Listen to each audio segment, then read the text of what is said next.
હું ડૉક્ટર ધનેશ રાવલિયા. અત્યારે આ બેન જે બેઠા છે એમનું કહેવું છે કે એમની ઘૂંટણની ગાદી ફાટી ગઈ છે.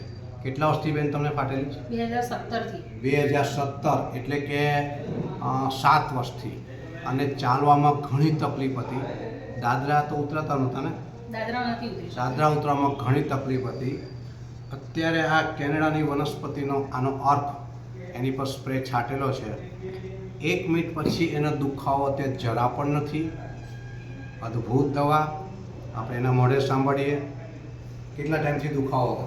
મને 2017થી દુખાવો હતો. અને ડૉક્ટરે શું કીધું? અને મારું ઓલરેડી એકવારની સર્જરી ગાદી ફાટી ગઈ હતી, એની મેં કરાવી દીધી હતી 2020માં.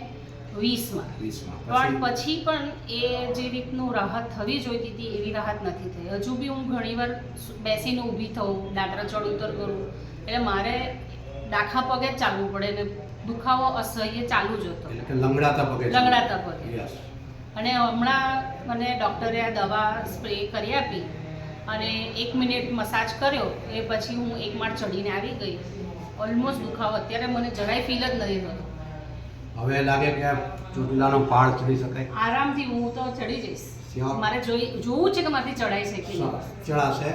કહેવાનો મતલબ કે આ સ્પ્રે છાંટવાથી કોઈ બી ઘૂંટણ કમરનો દુખાવો, કોઈ બી વસ્તુ, ગાદી ફાટી ગઈ, ઘસી ગઈ, ઘસાઈ ગઈ, જે કોઈ હોય, દુખાવો તરત રાહત થતો હોય છે. વર્લ્ડની ફાસ્ટેસ્ટ પેન રિલીફ કહી શકાય. આનાથી ફાસ્ટ વર્લ્ડમાં કોઈ દવા નથી. સ્પ્રે છાંટો, દુખાવો બંધ કરી દો, તાત્કાલિક જાત્રા કરી તો કરી શકો, તમારા લગ્ન પ્રસંગ માણી શકો છો. અને પછી જડમાંથી મટાડવું છે તો બીજીને 3 મહિના 4 મહિનાનો કોર્સ આવતો છે દવાનો, એ તમે કોર્સ કરી નાખો એટલે ઘૂંટણ કમરના દુખાવા શરીરમાં જ્યાં કંઈ દુખાવા હોય એ બધા સારા થતા હોય છે.